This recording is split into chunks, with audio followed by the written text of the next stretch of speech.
thank you all for returning. We'll go ahead and get started now with our next panel, so if everybody would take their seats.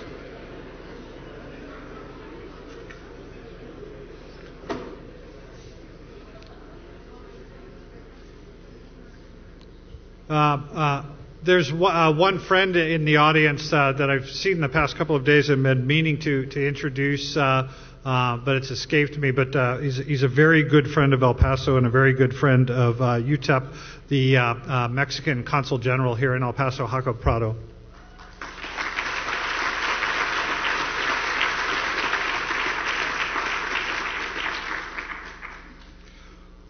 We are very privileged today to have two very special guests with us to discuss the economic future of North America. First, it's my pleasure to introduce the Honorable Ildefonso Guajardo Villarreal, who is Mexico's Secretary of the Economy.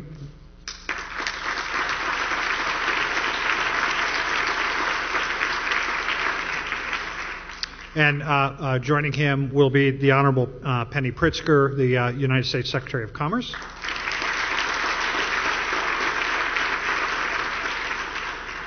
And leading the discussion will be the Honorable Beto O'Rourke, the Congressman from the 16th Congressional District of Texas. So I'd invite our guests to come up and take the stage.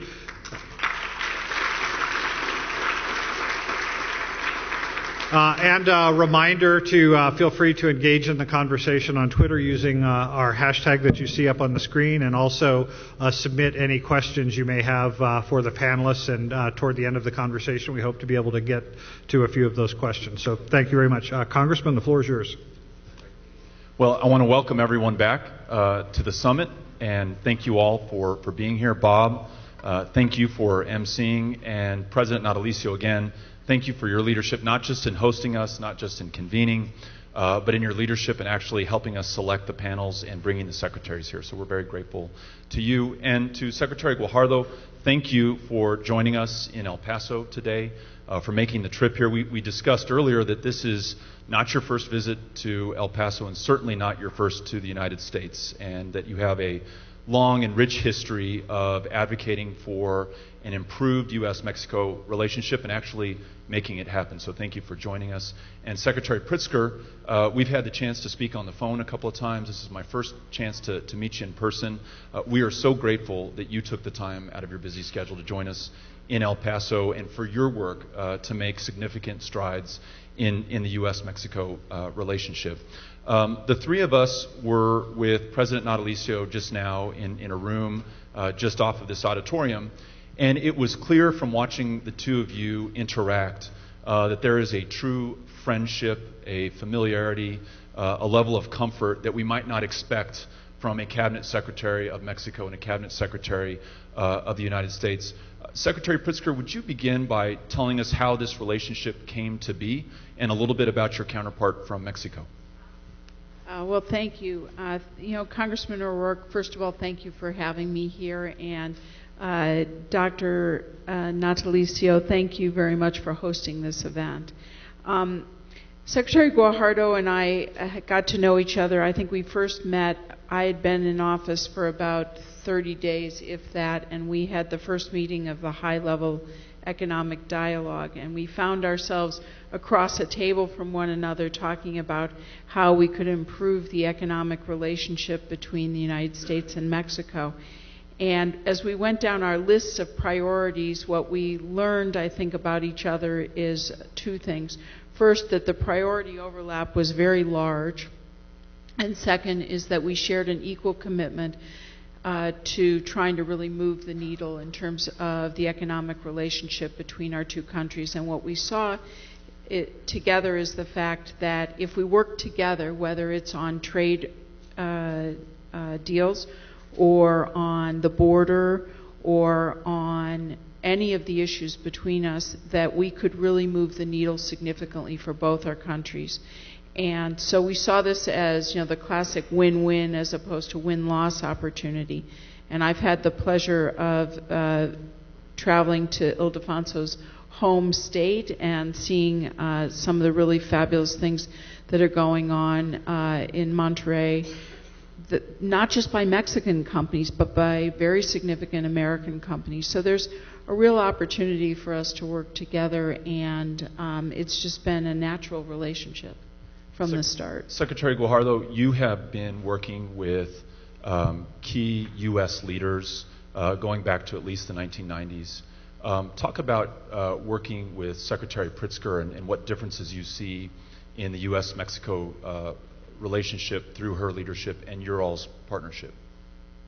Well, let me tell you that U.S. Commerce and the Ministry of the Economy of Mexico had a very rich and large agenda.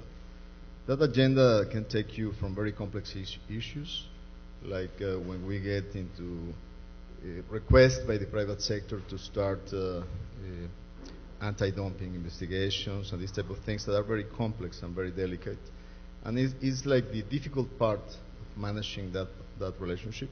But then you have the better and bigger part of looking into the future and building a strong relationship, making things work, helping to facilitate trade.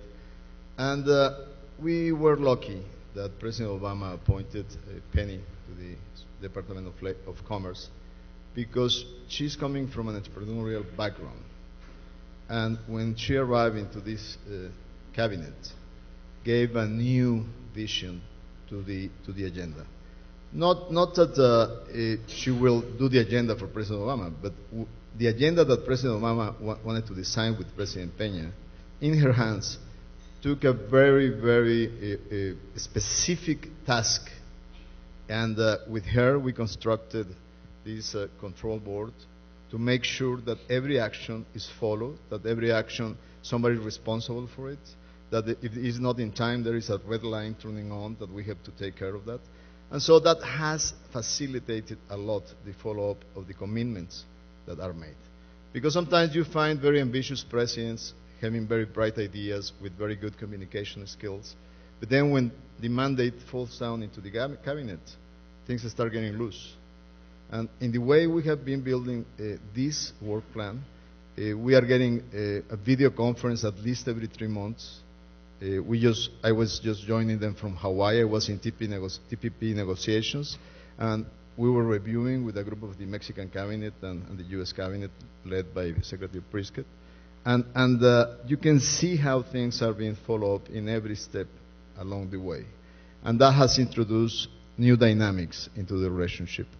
The last time we were in Washington for an official visit, one of the things that I have never seen in the past, I had been in several visits of presidents of Mexico to Washington, is that before we started the meetings with President Obama and President Peña, each one of us had our own very early morning meetings with our counterparts, making sure of the deliverables that we were going to present to the presidents. So this really close relationship at the cabinet levels to work things out in order to present to the presidents how we are advancing is key to move on and further. You mentioned a more strategic partnership between the two of you as Secretaries of the Economy and of Commerce, and between the United States.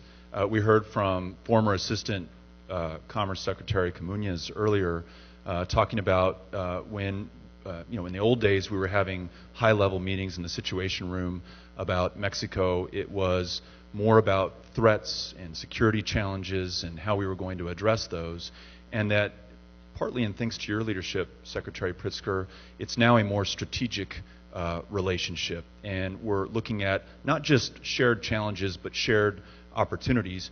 Part of that is laid out in this high-level economic dialogue, the HLED, that we keep hearing about. And on paper, it looks great. We're going to address things that we really care about, like the border and improving mobility, ensuring that people are treated with dignity and respect, facilitating trade so that we create more jobs. There are a number of other pillars of the HLED.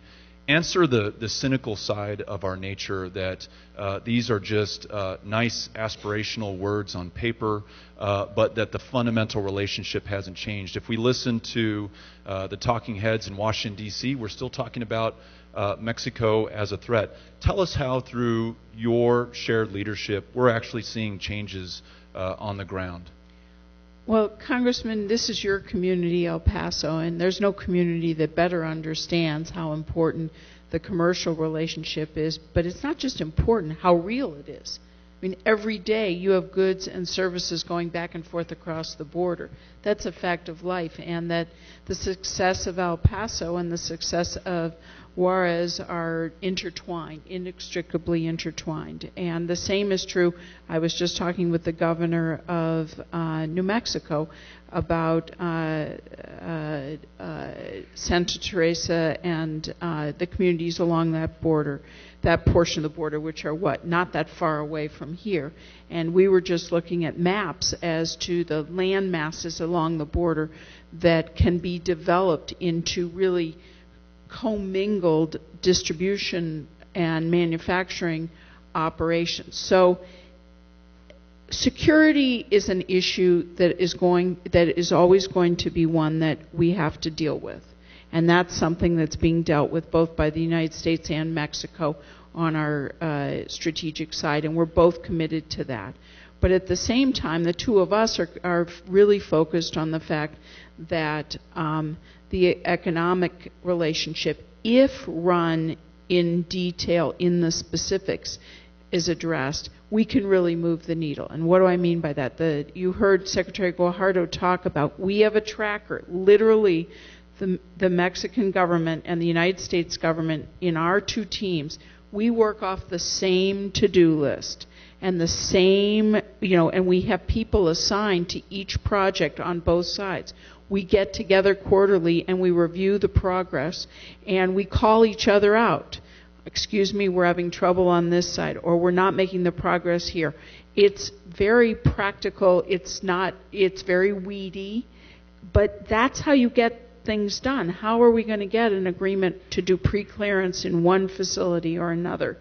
We have to address those things in the specific, and it's very much the challenge to do that well is it covers a significant portion of both the Mexican and the U.S. interagency, and so that means you have to bring disparate parts of the government together to actually, if you want to have, we want to do more trusted trader and trusted traveler programs, which we've got our governments have agreed to do. That isn't necessarily under the control of Secretary Guajardo or under my control, but we're able to marshal under the a high-level economic dialogue that the Vice President really is in charge of for the United States, but he's delegated to our team to help implement on a day-to-day basis. That means we've got to be specific as to the things that we need to do, but it also means we have to work with our counterparts in other parts of our own government and say, hey guys, we committed that we were going to do this. We need to get it done and hold each other accountable because, oh, by the way, if you don't want to be accountable to your own government, we're going to be sitting in the next month or 2 months together with the Mexican government, and they're going to be saying, where are we with pre-clearance? There was a huge impediment to pre-clearance, for example, which is that the ability for our officials to be able to carry guns and which they need to do, our Customs and Border Control, if they're going to do that work in Mexico. That took the Mexican government needing to pass legislation and change their constitution, which they went and did. I mean, that's the kind of very practical stuff that we're addressing on both sides. It's actually quite amazing to see what we've done in 2 years. I want to come back to some of these tangible changes that we've seen under the HLED, and you mentioned pre-clearance, which would involve Customs and Border Protection officers being able to be at production and manufacturing facilities in communities like San Jeronimo, hopefully soon in Ciudad Juarez, in Tijuana, and pre-clearing that cargo before it gets to our ports of entry. And that's going to speed trade and create more jobs and more economic growth. So I think that's a great tangible example. But you just mentioned that Mexico had to change their constitution to allow that to happen. I was speaking with Diputado Agustin Barrios Gomez as we were walking over.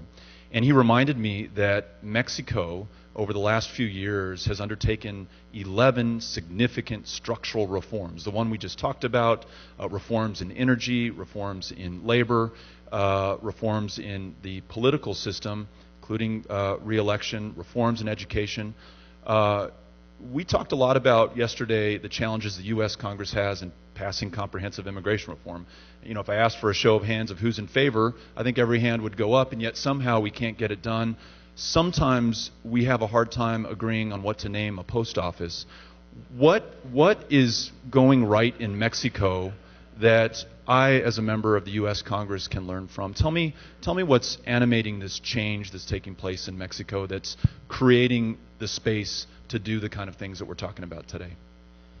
Well, I will start by telling you that I think it's just a shock with reality that Mexico, through the last 20 years, we did what everybody was advising modern economies to do. Give independence to the central bank to have an autonomous monetary policy for financial stability, had fiscal responsibility to have balanced budgets. And we were doing that with the support of all political parties through many years. I was a congressman in year 2000, the first time that my party lost the election. And there was not real debate for those things, which means that there is a lot of belief that the basic elements have to be there. And then we engaged in this free trade policy around the world. And Mexican exports in 1993 were $51 billion. Today, I mean, total trade, it was $51 billion. Today it's $800 billion. But then the missing link on all this was growth. Mexico was not growing. The average growth rate was about 2% for the last 30 years. So sometimes you were in 4, but then you were in -5. And unfortunately, there was a missing link. What was that missing link? Is the Mexican economy structurally was ill-designed. You didn't have a free market for energy. Prices were too high, production too low. You had a problem with the financial sector. Free competition and antitrust laws were very weak. Highly concentrated markets against the interest of medium and small entrepreneurs. You have very rigid labor laws that created a problem for hiring young people and women in the labor market. And so you have to take those challenges. I started in 2000 trying with my parliamentary group in Congress, trying to do some of these changes, and was not possible. So the political aim at doing that was very weak. And at the same time, Mexican society was demanding for transformation. What happened is that we arrived into a point in time where all political parties come to realize that if they did not produce results, society will not accept that reality.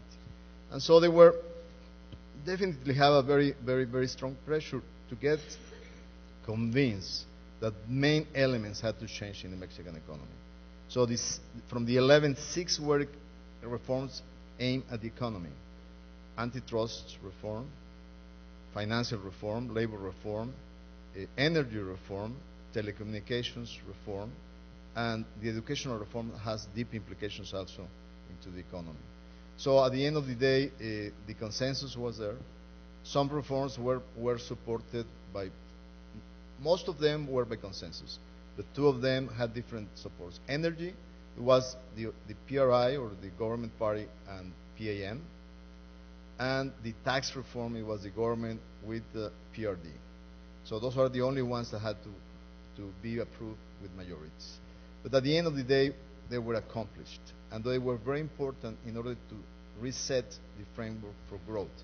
Because benefits of trade had been highly concentrated in the north, center, and center-west. But for the southeast of Mexico, the impact has been minimal. And you have to guarantee that all these benefits spreads evenly through the country and to firms regardless of their size. So the reforms were a key element for this process of transformation. And I'll note that you did that not with 2 major political parties, but I believe at least 7 political parties involved in the mix. So quite an accomplishment for Mexico. I want to remind everyone that I will do my best to take your questions if you tweet them to the hashtag USMXS, which stands for U.S.-Mexico Summit, and we're going to stop right at 11:10. So I'm going to try to save some time to do that. Secretary Pritzker, one of the things that we should certainly talk about is the Trans-Pacific Partnership, which will entail negotiating an agreement with the major economies of the Pacific, to include Mexico, the United States, and Canada. And then across the ocean, we're talking to Japan, Vietnam, and many others who represent about 40% of the globe's economy. Many of us, perhaps present company included, were expecting a big announcement in Hawaii not too long ago. Tell us where things stand with TPP and what we can expect in the near future. Well, I think I would defer to Secretary Guajardo since he was in Hawaii and I was not. But I think that, let me just say from the U.S. perspective, it's my understanding, I had teams there, but I was not there, that a lot of progress was made in Hawaii, that the tone and tenor there was very positive, that people came to make a deal, that there are 3 or 4 issues that are left that need to, the ministers, I think, talked about frameworks for solutions, and the ministers needed to go back and socialize those solutions at home. It's not unusual. I mean, I think everybody in this room has probably negotiated a deal of one form or another, and probably many of you, many deals. When you're trying to do a deal with 12 countries, it's pretty complicated. But the hope is that this will get done, there's no loss of momentum here. It's really a situation where we need to address the last few issues. But I'll defer to the Secretary. I'm going to allow the Secretary to address the question, but let me just add this. I'll incorporate a question that was tweeted to us. The United States and Mexico are already part of NAFTA, which is an incredibly, by some measures, successful free trade agreement. And there are certainly some concerns related to NAFTA as well. Why is it in Mexico's interest? Mexico, who also has free trade agreements with many other countries around the world. We learned earlier from the Secretary, Mexico is second only to Chile in the number of free trade agreements that you have with other countries around the world. Why is TPP important for Mexico? And then we'd love to hear your assessment of the progress that we've made toward reaching an agreement. When hearing to Penny defer the questions to me, remembers every time that they ask me about the exchange rate dollar-peso, I always say, not intruding in somebody else's job, it saves my job, so I will never talk about exchange rate, but that's a good answer. Well, no, let me start by telling you that when Mexico had to make a decision to join, it was just before President Peña came into office, and he had the ability to say, yes, we support President Calderón's decision, or we don't. But obviously he was going to support it. Has been the trademark of trade policy in Mexico. Why? Because it has been maintained through different parties in power for the last 22 years. So it's one of the strengths of Mexican foreign policy, the stance on free trade. And so we did commit. And let me tell you the rationale behind why Mexico had to be in. First of all, of the 46 countries that we have free trade agreements with, only one is from Asia, and that's a partial agreement with Japan. Mexico, regardless of the success of being the first country with a trade agreement with Europe in the Americas, besides being a country with agreements with most of Latin America and being part of NAFTA, we had not had a very good policy to link to Asia.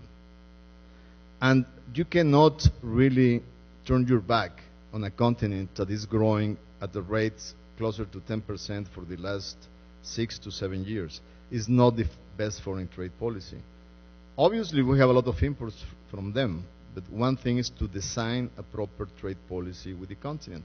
So joining TPP will have a very explicit policy how to relate with Asia. Secondly, if the U.S. engaged in TPP without its NAFTA partners, we'll be losing grounds on how we want to consolidate the North American region to become the most competitive region in the world.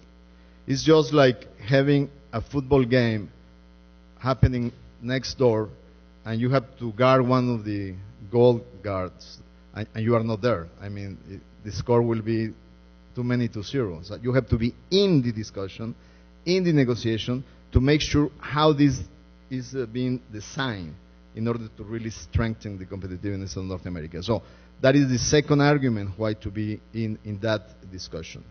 Now, what happened in Hawaii?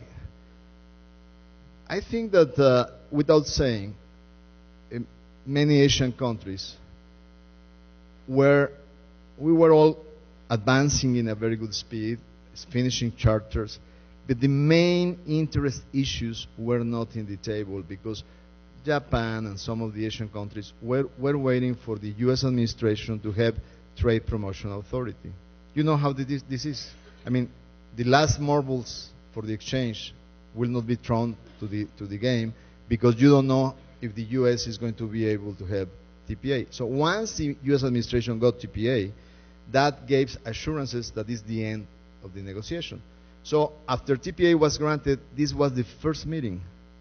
So we were really ambitious that in one meeting we were going to be able to close the negotiation. But it was very high expectations.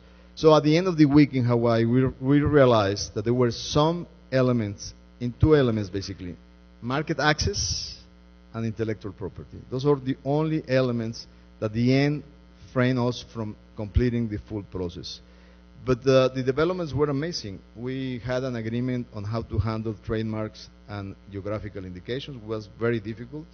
We got an agreement on how to close the investment charter. There has been a big debate in Europe about it.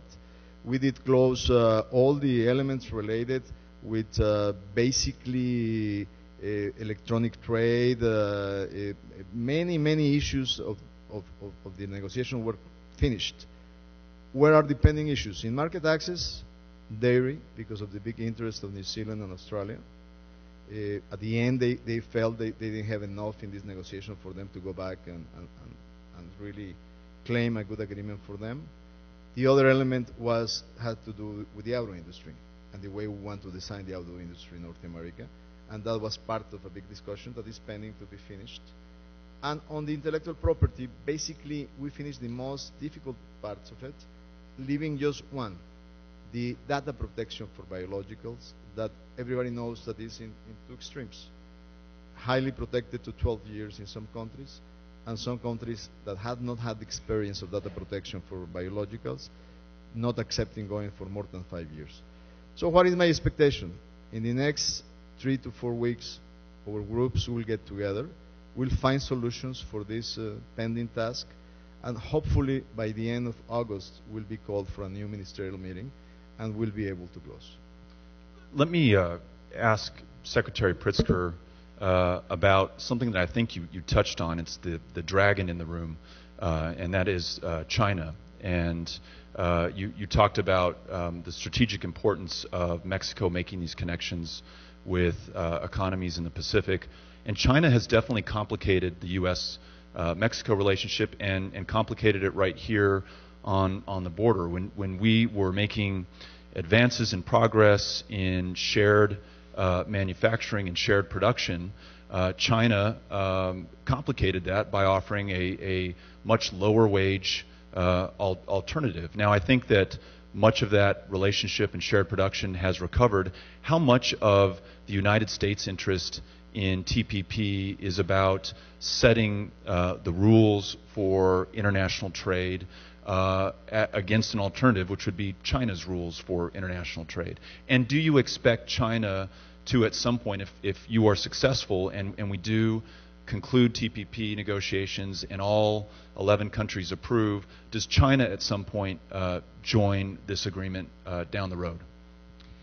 I think it's extremely important that the 12 countries in TPP lead the world, and the United States is playing obviously a significant leadership role in TPP to set the standards for trade in the 21st century and to address issues like e-commerce, like minimum wage, like environmental protection, like intellectual property protection for biologics, and on and on and on. It's important that we recognize, look, there's no community that understands better that there's a globalized world than El Paso. And this is a community whose trade has really blossomed because of the positioning that you've created over the last decade of El Paso. But the world is not static. What Secretary Guajardo talked about was the fact that how fast Asia is growing. So just to put it in numbers that we can all get our head around, talk about roughly 500 million middle class today going to 3.2 billion in the next 15 years. That's in all of our careers. That's not some number that's so far out you can't get your head around it. That's now. And the United States and Mexico and all of us want to trade in Asia, but trade in a way that does not bring down the quality of life in our countries, but instead elevates the global standards. And that's what these agreements have the opportunity to do. Will they be perfect? No.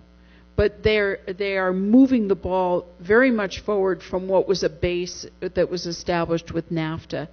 And so I think it's extremely important that these agreements are passed and passed soon because of the dynamism of China. You asked, will China ultimately join TPP? I don't know. China would like to have a bilateral trade agreement with the United States. They seem very forward-leaning in their language about it. But the reality is and the Mexicans and our other trade partners know that, trade agreements mean you have to live up to a certain standard. And so it will be up to, the benefit of TPP is it's meant to be open architecture. It's meant if a country wants to live up to those standards, they have the opportunity to join with the approval of the others that belong in that trade agreement.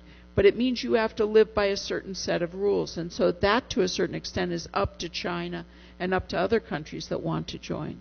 I'm going to take a question from Daniela Michelle, who asks, what's on the to-do list for this administration or the next that's going to bolster the border economy, I think within the context of TPP? And just to provide a little more context, after NAFTA, we saw an estimated 30,000 jobs lost in this community, largely low-wage, low-skilled jobs. And so it was an incredibly traumatic event for El Paso, and I think to some degree that trauma still exists. We do today have $90 billion worth of trade flowing between these two countries. There are many high-value, high-skill, high-wage jobs connected to that in El Paso and obviously also in Ciudad Juarez. But I think one of our concerns in this community is that we are adding far too little value to that trade that's flowing through here. I mean, when you look at the Department of Commerce numbers, it's fantastic in terms of what El Paso is exporting. But largely that value is being added in Juarez, in elsewhere in the United States, staged here, exported out. What can a community like El Paso do in a TPP to really reap the benefits of increased trade? I think that's a real challenge for us and other key border and logistics communities.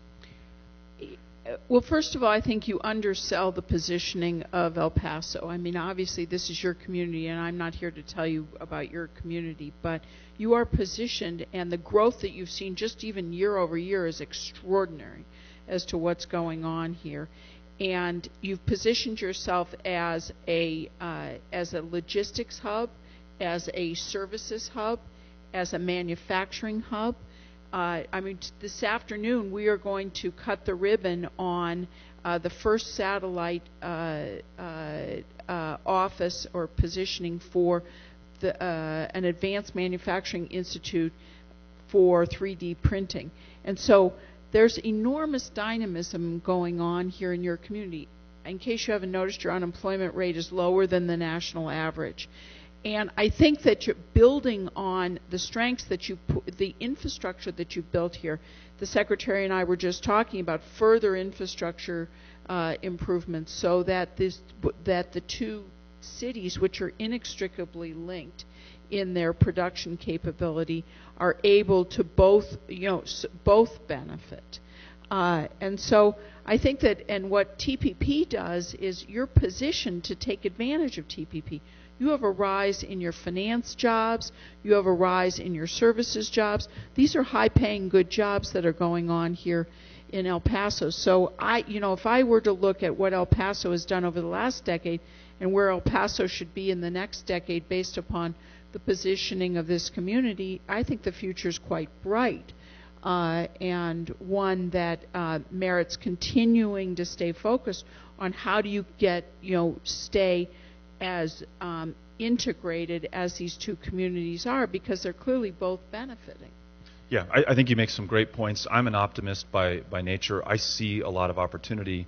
Bob Moore, the editor of the El Paso Times, brought to our attention last week a Bloomberg News article which showed that El Paso lost more people relative as a percentage of population than any other community in America. And there may be a lot of factors that contribute to that. One, though, certainly is incomes and wages, and our ability to seize this opportunity, ensure that the services that are going to facilitate this growth in trade are headquartered here, that the high-paying engineering jobs that Dr. Natalicio does such a great job of producing these engineers stay here. And as someone who supported Fast Track but has not made a decision on TPP, I will really be looking at this agreement once it's finalized to see what it can do for a community like ours, realizing that we've got some work to do on our end to meet the opportunity that's presented. But I think you've outlined of some of what we can look forward to. And I think one of the things that Danielle is getting to in her question that I'd like to ask Secretary Guajardo and also have you respond to if you'd like is, what are the lessons of NAFTA? You talked about having to come to the United States and debate Ross Perot, who warned us of the giant sucking sound that would result should NAFTA be passed. 21 years later, there has certainly been tremendous economic growth, tremendous growth in the volume of trade between our two countries. There's also been enormous dislocation, consequences. Some have lost. What has Mexico learned after 21 years of NAFTA, both in the positive and the negative, that you were applying to the negotiations in TPP? Yeah, first of all, let me tell you that one of the elements that now as Minister of the Economy of Mexico, I realize I was a negotiator 20 years ago in NAFTA. And I was part of this debate about the two sides. Probably the extremes were always exaggerating. For some of the optimists, NAFTA was going to solve all the problems on earth. It will take Mexico to the first world, and it will make the border like Disneyland going over like with no problem. Those were the optimists. The pessimist is that Mexico was going to attract all this bad investment of companies that will not respect the environment, that will violate labor laws, that will use child labor to lower labor costs. I mean, all these exaggerations on both extremes. The reality definitely is not anywhere on those extremes.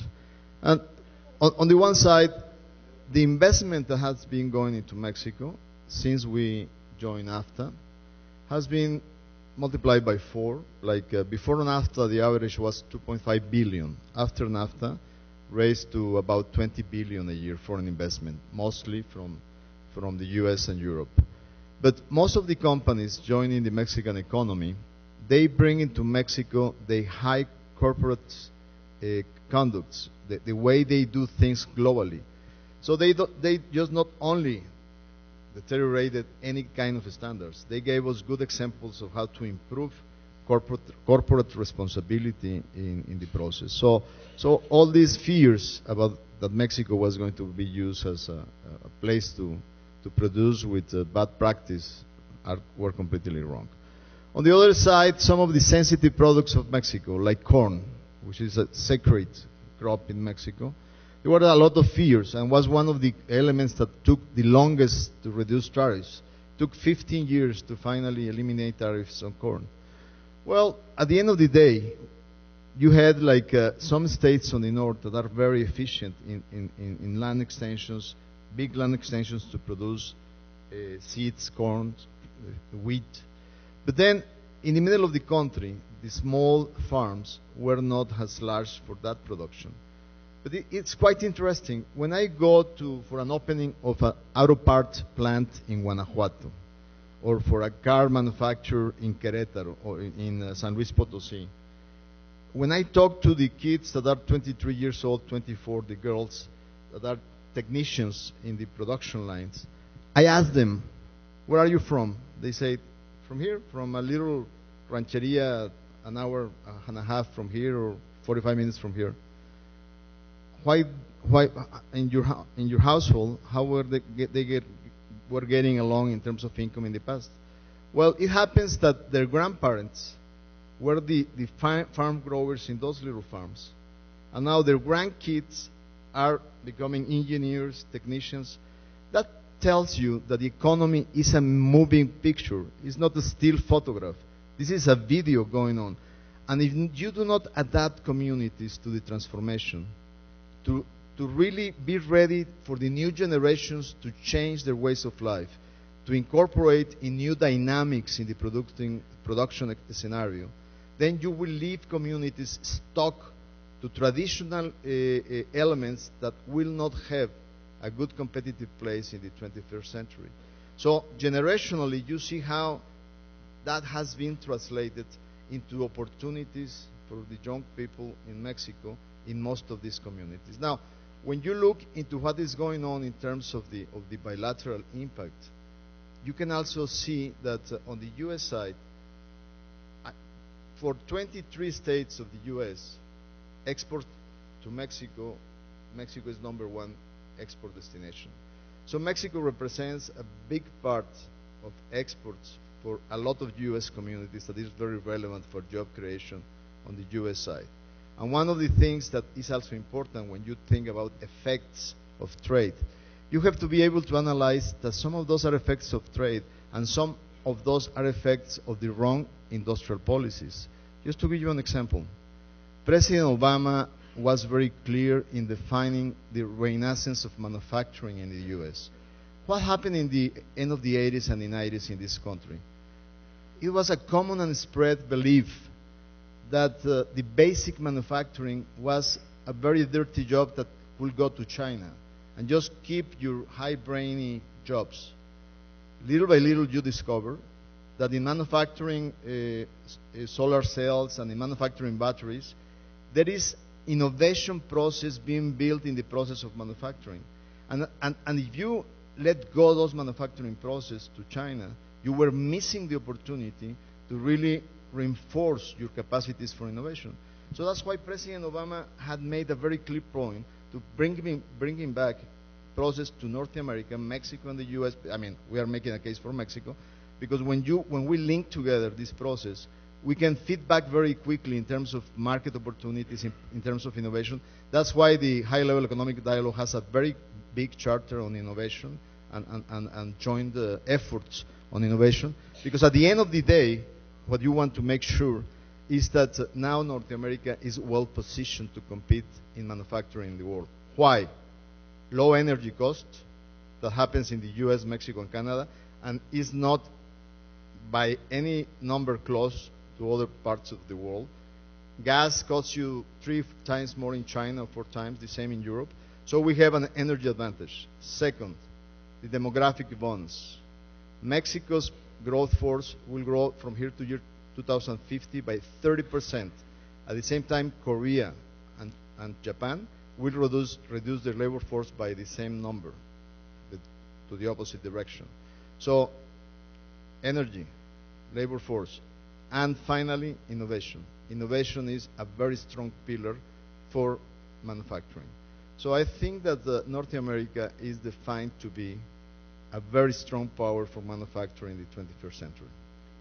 Can I just add, Congressman, for your community and for Texas, let's not forget, Texas is the #1 exporter in the world, in the United States, and El Paso is the 17th largest metro exporter in the country, much larger exporter than its population, and it's the fastest growing exporting metro in the country. But what's critical is in taking advantage of trade and trade agreements and the trade opportunities are two things. One is this new trade agreement, TPP, will offer some of your industry sectors that are strong here. Take manufacturing, tariffs reduced by 70%, chemicals down by 35%, plastics down by 35%. There's a big opportunity for a number of your industries that exist here today. The other thing to remember is, just in terms of putting some data behind how intertwined we are, for every 10% growth there is in the maquiladoras, there's a 3% growth here. So we have to remember that it's not all gain on one side or the other. It's very much intertwined. But the other thing that's really important is we must continue to train our workforce for the most innovative jobs. The United States has to stay on the cutting edge of innovation. A third of our growth depends on it, and it's a very important place. It's why why the president is so focused on advanced manufacturing. It's why it's so important to have places like UTEP be as strong and as vital as they are, and to have such an asset in your community is a huge benefit. And so, but we have got to continue to use our assets, and our biggest asset is our people. Our people are the most productive in the world. So you take the most productive people, plus cheap energy, plus rule of law, plus our trade agreements, plus our investment in R&D, and I can go on, and that's why the United States is the #1 place to invest in the world, according to A.T. Kearney, for several years running. And that's why we're fighting also to bring more foreign direct investment to the United States, because that supports good, high-paying jobs. But we have to do all of it. And just to circle back to something you raised, comprehensive immigration reform. It's a moral imperative, but it's an economic opportunity that we are missing. And we owe the 11 million undocumented a path. We owe the dreamers a path. And but we also, it's an economic opportunity we're missing. And in terms of talent, we're really missing out on talent. We have 2 million dreamers in this country, only we're not making it possible. None of the $150 billion out of the Department of Ed is helping those kids go to college. We have 1.1 million foreign students studying here. We educate them in our best universities like UTEP, and then we say, thank you very much, you have to go home. 50% of our STEM graduates, master's and PhD students are immigrants. We need to make it possible for these folks, if they want to stay and innovate here in the United States, they can do it. So we need to continue to do everything, use all the arrows in our quiver to stay competitive, and that's how incomes rise.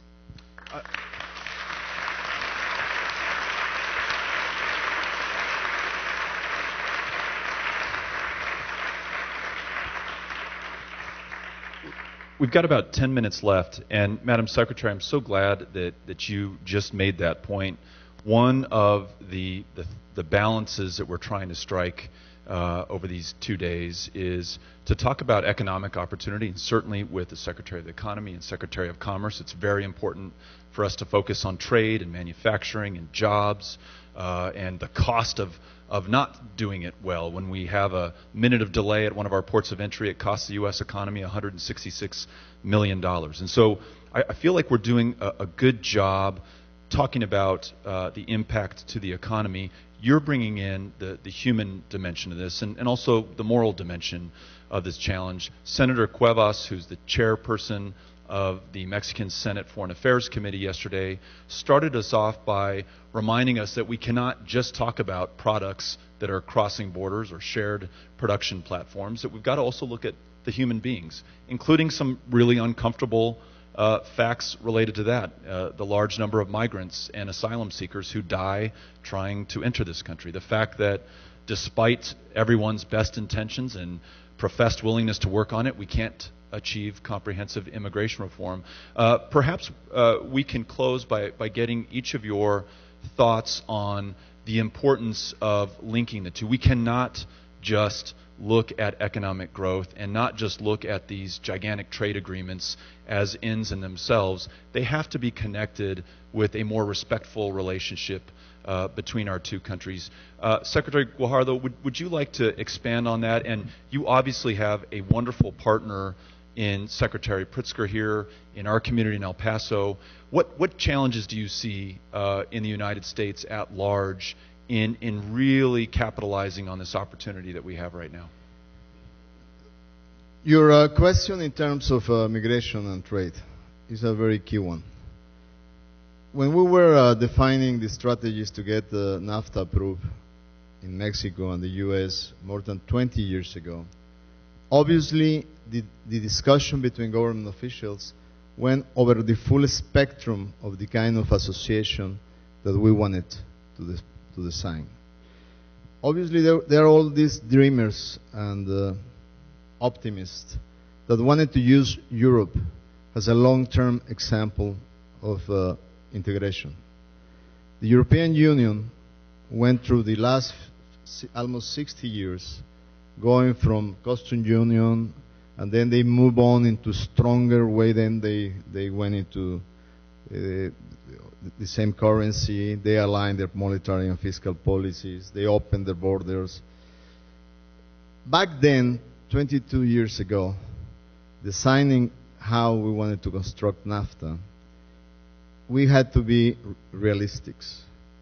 If we had introduced free mobility of people within the agreement, we knew that the chances of that to be approved in the U.S. Congress were going to be close to zero. There were not the conditions 22 years ago to start to think that the mentality of the U.S. Congress was open enough to even consider an agreement with free flow of people. Therefore, realistically, we discarded that part. And we introduced a very strong charter about mobility of professionals, on how to give joint recognitions of titles, and how to make the most important part of the economy, which is talent and skills, to be part of the agreement. But if we had considered 20 years ago free mobility, it had been the end of NAFTA. We should not have today NAFTA. So it was a political call to make sure that that agreement was going to pass. And so we designed it in a way to build a charter that will consider the mobility of professionals, the recognition of titles. And so that helped to pass this agreement at the end of the day to both Congresses. Today we're looking at the 21st century, and definitely in many think tanks in the US and Mexico, these debates are still going on. What is the reality today that we are facing? The reality today is that most of the immigration going through the Mexican-US border, by majority, are not Mexicans, are Central Americans. If you take the balance between exits and entries into Mexico of Mexicans, there are many analysts that are telling you that right now the balance is zero outflow. The net is close to zero. So what we should have to focus today is how to strengthen the work and development of the economies. Because for me, it is very clear that the most productive and the most development you guarantee on Mexico is the better for these people to be attracted in their own country and to really have productive jobs. there are many documentals of people that has been returning after the 2008 crisis. Just because of the economy, many Mexicans decided to return to their hometowns. And I was really surprised by seeing very good stories of how they went back to their communities. They had some savings. They became new entrepreneurs, a small business or a micro business, and how they are really improving by the way they develop methods to work. And so we have to concentrate in how to build strong economies. Nobody wants to leave their homelands if they find the right opportunity for progress. So if politically it is not an option to think in the short term of free mobility of labor, then let's not waste that time, and let's concentrate on the things that can help us to provide better opportunities for our people in our own territories. And I'm not making an exaggeration, just by the mere fact that on the Republican side you have a candidate that is leading the polls with that kind of speech, then we know that we don't have the political environment to start discussing free mobility of people. You know, that's going to be my question for Secretary Pritzker. Secretary Guajardo tells us that 22 years ago, it was clear to the Mexican government that the time was not right to make greater integration between our two countries, mobility, frankly, treating Mexicans with the dignity and respect that I think a true partnership would owe them. Has anything changed in those 22 years, or are we in any better position to truly address that? Well, a lot has changed. I think that let's talk about what are some of the things that we're doing now in the HLED. You know, we have doubled the number of Mexican students studying in the United States. We have a competitiveness exchange that we do, where we are taking leaders from Mexico and leaders from the United States, and we're studying each other's innovation processes so that we can help both of our countries become more innovative, because we recognize that our not only our economies intertwined, but our security is intertwined. You know, and what's happened, I was looking at some data this morning. I think the illegal immigration from Mexico in the 2000s was around 1.6 million, and today it's about 0. And, you know, it is, so a lot has changed. But what I'm most excited about the change is the fact that we're actually investing in our people so that they can take advantage of the opportunities and the conditions that we as people in government are trying to create, which is a better economic set of economic opportunities. We, the panel that preceded us, addressed some of these issues about human development and the need to focus on the people who live in these two countries, and especially on the border. And I think our two governments in Mexico City and Washington, D.C. can learn a lot about the solutions from Ciudad Juarez and El Paso. You know, I'll note that University of Texas at El Paso, you know, many of the students who attend class during the day start their day in Ciudad Juarez, crossing through our international ports of entry. So I think that's a great example. Secretary Guajardo, Secretary Pritzker, thank you so much for your thoughtful comments, your answers to our questions, and for honoring us with your presence here in El Paso, Texas. We're very grateful. Thank you.